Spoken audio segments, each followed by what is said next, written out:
Yep. Cool. Well, I wanted to thank you so much for agreeing to do this interview. Well, I guess I don't own it, but I founded the Loudoun County Parents group on Facebook, and a lot of the questions that I received were questions before an official decision had been made about closing schools. But I still did want to ask a couple questions to school board members and also give you an opportunity to just share information, share your perspective, and kind of give people an idea of where we're headed as a community for K through 12 education. So let me back up and start with just a little bit more about you, your constituents, and your overall educational vision. So I know this was an election year. I believe this was an election year for you.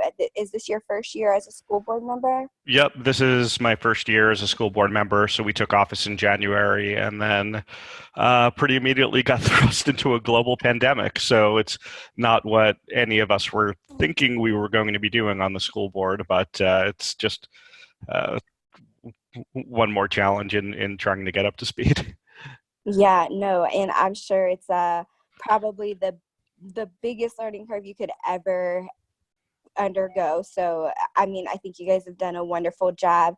Tell me a little bit more about why you ran for school board, what's important to you besides the corona crisis. Like, where were you in terms of why you wanted to run, the difference you hope to make, and those types of things? hmm So, I mean, the biggest reasons why I ran for school board were to try and really transform LCPS into, a world-class school division. I believe that there's no reason why we couldn't be one of the best school districts in the U.S., given the resources that we have, our teaching pool, how close we are to the nation's capital. And that's what I'd like to see. And I was just getting more and more frustrating with overcrowding in our schools, seeing our teachers not be able to afford to live here in Loudoun, and what I thought was a lack of good communication with the community. So those were the biggest issues that made me try and run for school board originally. Those were, the top issues that were on mailers and things that I put out. Although, we've been joking, hindsight being 2020, we should have said, protecting LCPS from a global pandemic as part of our platform at the time. But, we couldn't foresee this happening. No, absolutely. I completely understand. So let's jump into some of the questions that Loudoun County parents have about what the future of education. And I know a lot of these things are still going to be left up to the powers that be.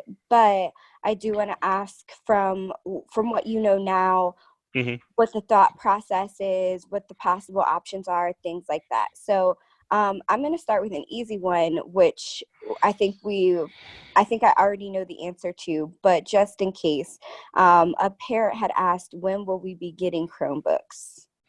So for students in grades 3 through 12 who don't already have a Chromebook, so the third of those who were in what was going to be phase 3 of the Chromebook Rulebook initiatives,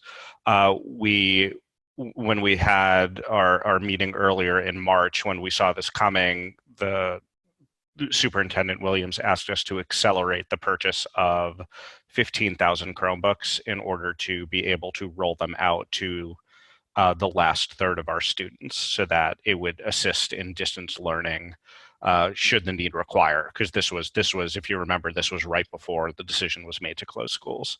So we did that. Most of the Chromebooks have arrived, although some are still being shipped.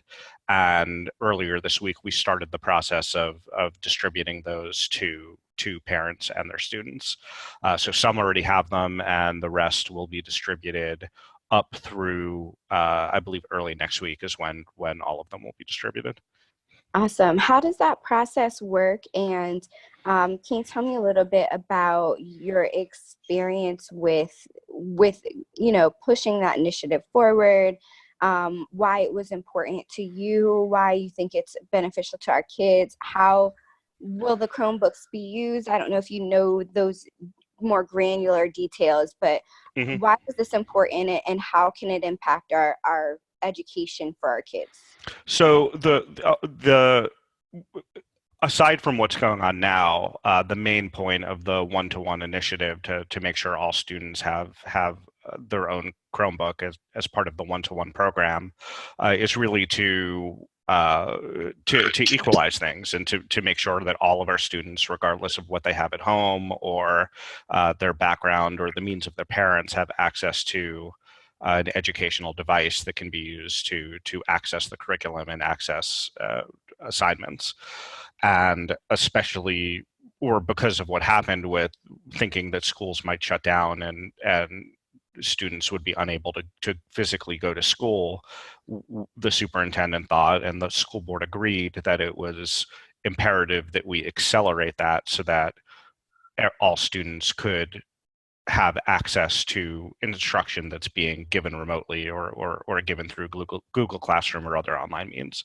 So that's why we chose to accelerate the rollbook and why they're, excuse me, accelerate the rollout and why they're being provided now, as opposed to waiting until September to do that for the last students.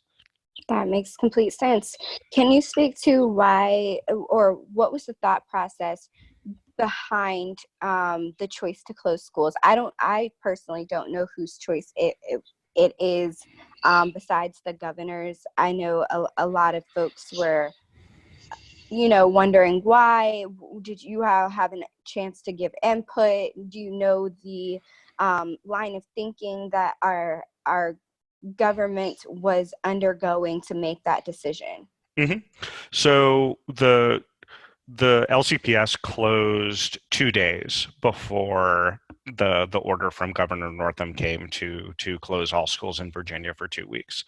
So we were closed the Thursday and Friday before the governor gave that order. And while the final decision to close schools comes down to Dr. Williams as the superintendent, the school board did certainly have some input and opinions based on that. And I think what everyone felt was that we had already seen positive cases in Virginia and I'm sorry, and in Loudoun County specifically. And when you look at the growth vector of coronavirus and really all infectious diseases in general, we knew that for every one confirmed case, there could be up to 10 times that number of people who had already come in contact with the virus and been infected and were still in their incubation period and just weren't showing symptoms yet. So we looked at all sorts of exponential growth curves and what this might look like 5 days from now, 10 days from now, a month from now. And based on what had happened in other countries like Italy and South Korea, we, I think when at the time the decision was made, Dr. William felt that there was enough evidence to support closing the schools and that we felt it would ultimately cause less people to become infected or uh, even just delay when people would become infected to allow our hospitals and other emergency preparation systems to prepare for it. That makes that makes sense. Do you know if kids will stay off for the whole summer, or if depending on how this all pans out, is there a chance that they will go to summer school? Has there been any discussion around that? I mean, there have been internal discussions on it among the superintendent and the staff, but there have not been made any decisions yet about what the implications of this are for the school calendar, either as far as possibly extending into summer or canceling spring break or anything else. That's all been discussed. We anticipate talking through some of those issues during our school board meeting this coming Tuesday, but there have not been any decisions made on that thus far. Parents who want to become more informed or stay informed, obviously should not attend in person a school board meeting because we are trying to practice social distancing. But Hmm. how can they get information, and how can they stay patched in to the decision making process that's going on?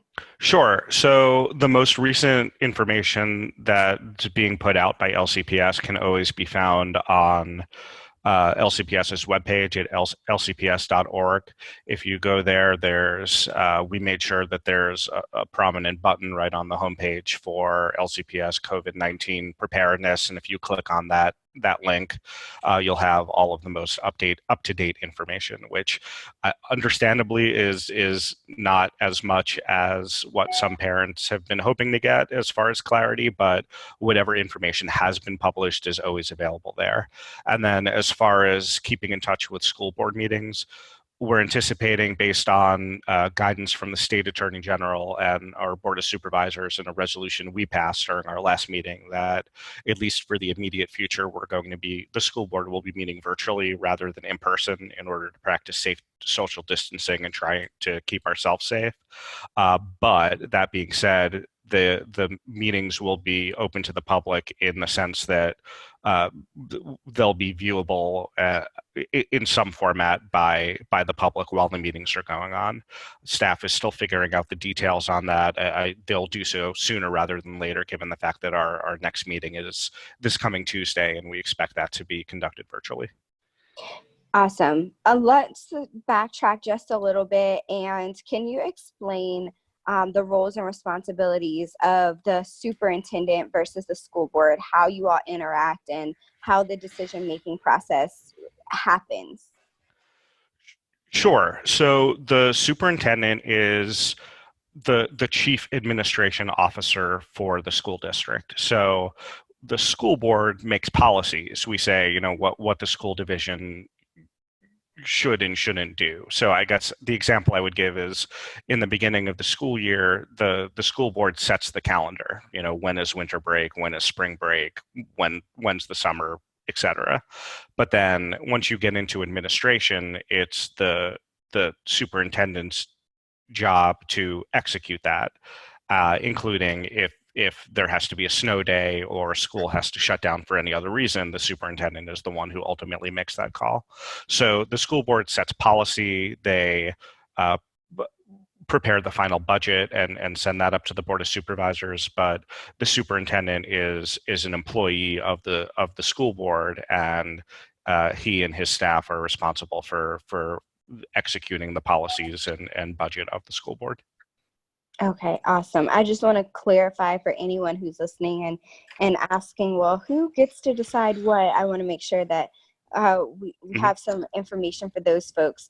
There's a couple more questions that I want to get to, and then I mean, there honestly, our parents had so many questions. There's no way I could go through them all, but maybe we can do a follow-up interview if there are more questions that folks would like me to ask. But I think some of the most important are what does, or, and I'm not sure if this is in your wheelhouse or not, but what does virtual learning look like, or distance learning look like for LCPS? What are teachers expected to do? Will they get grades eventually? What details do you have on what parents can expect? So starting this coming Monday, March 30th, teachers will be providing distance learning through Google Classroom for grades 3 and up. For elementary school, that's going to look like daily earning opportunities of up to 60 to 90 minutes, depending on the student's grade level. And then for middle school and high school, each teacher will be providing daily learning opportunities of up to 30 minutes per class.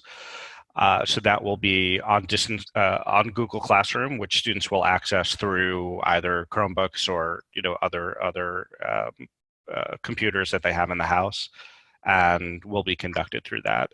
Initially, that's going to be review only, so it won't be new curriculum, or it won't be students advancing in the curriculum, but it'll be review of what they've already learned prior to when schools closed. But there hasn't been any date identified for this thus far, but I would I expect that sooner rather than later that will transition to not just being review, but being to new curriculum uh, being provided to students through Google Classroom by their teachers. Okay. And then in term for our high school seniors, I know there's a lot of questions in terms of will there be graduation ceremonies? How are they navigating the college application process or the Mhm. finalizing their college application process? Is there any insight you can give to parents of our seniors this year? So that's been a big question on that we've gotten from parents is, will seniors graduate, or what is the alternative if not? So the guidance that we've received so far and that Dr. Williams has reiterated is that all students who were on track for graduation will graduate.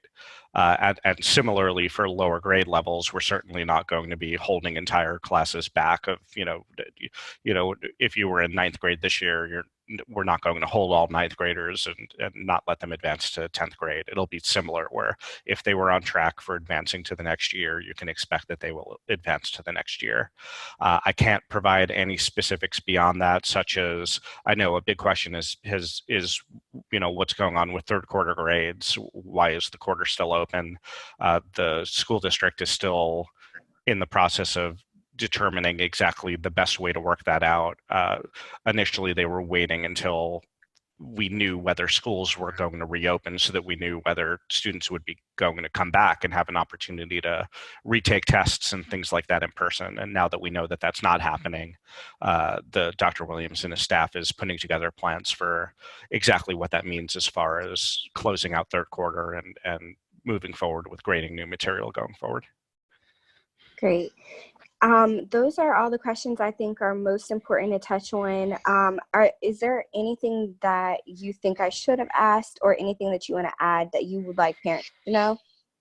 Well, the only thing that I really want to add is, I've spoken to a great many parents and other also teachers and other school staff over the last few weeks. And while the school district is trying to provide as much information as they can, I do understand that there's a level of frustration for not knowing what's going to happen with the plans changing almost on a daily basis.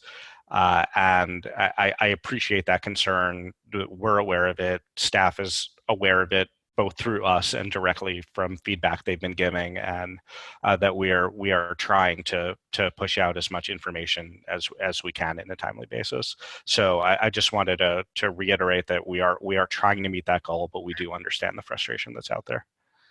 Well, I just want to express how deeply appreciative I am for my students, and I'm sure other parents are for the work that you're doing.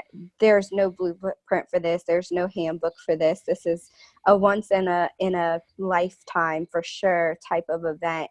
And I really appreciate the work that goes into coordinating such a massive shift in education as a whole. So thank you so much. And thank you for taking the time to interview with me.